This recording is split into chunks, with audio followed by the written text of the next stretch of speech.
Chia. Payday, payday.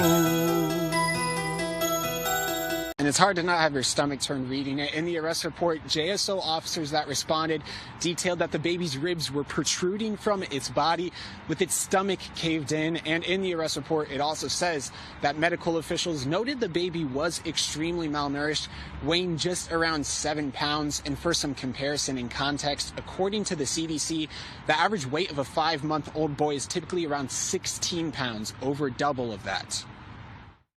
The arrest report says, upon investigation, JSO was also given surveillance video showing McGowan abusing this 5-month-old boy, hitting him repeatedly, among other acts, in the clubhouse of her apartment complex just days before the child's death. Action News Jax's law and safety expert Dale Carson is a former FBI agent and police officer with decades of experience. He says this report paints the picture of a woman incapable of controlling her emotions.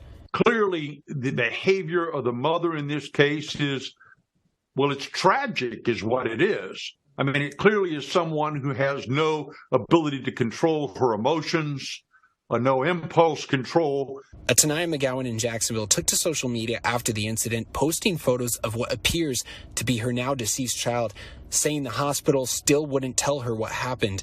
According to the arrest papers, McGowan also told investigators the baby had never been taken to the doctors after his birth, something Carson says is typical and usually intentional in the case of an abused or neglected child.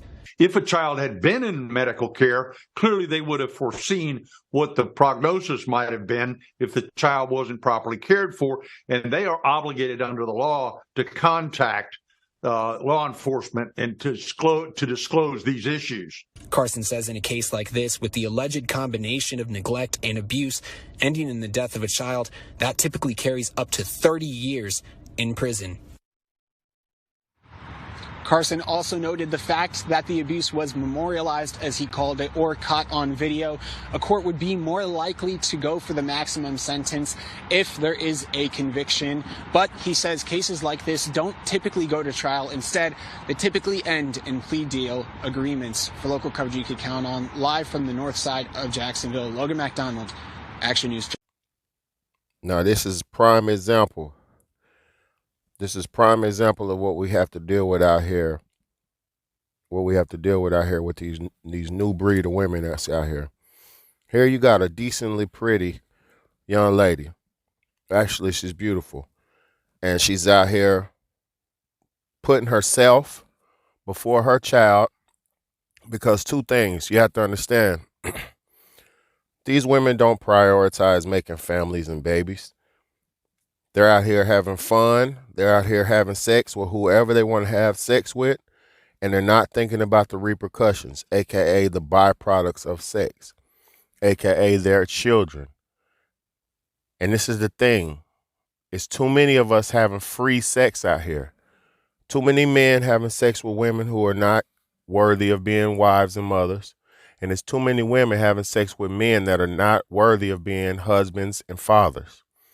Y'all are out here looking for Long Dick Larry.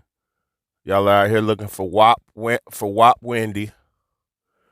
And Wop Wendy is no fucking good. Wop Wendy gonna whop your child, beat the shit out of your child because you left her with this baby, because she had a one-night stand with you, or don't even know who the fuck got her pregnant because she been having sex with so many different men. She's had a child and she's frustrated now. And you see this little baby could have been, well, he was a beautiful little baby, but he could have been a good addition to society. He could have been somebody's father. He could have been somebody's brother. He could have been something great to society. But this piece of shit ass, I ain't even gonna call her a woman, this piece of shit done took this baby's life just by not feeding them, not taking care of them. So for all you men out here who simping, tricking on these women, giving these women your money, paying for their time, paying for time in general, you simp ass niggas got another thing coming. So what y'all better do is stop messing with these girls just because they pretty and mess with them if they're worthy. Leave these city girls alone, man. Let them be alone, man. Don't matter how good they look. Shit big.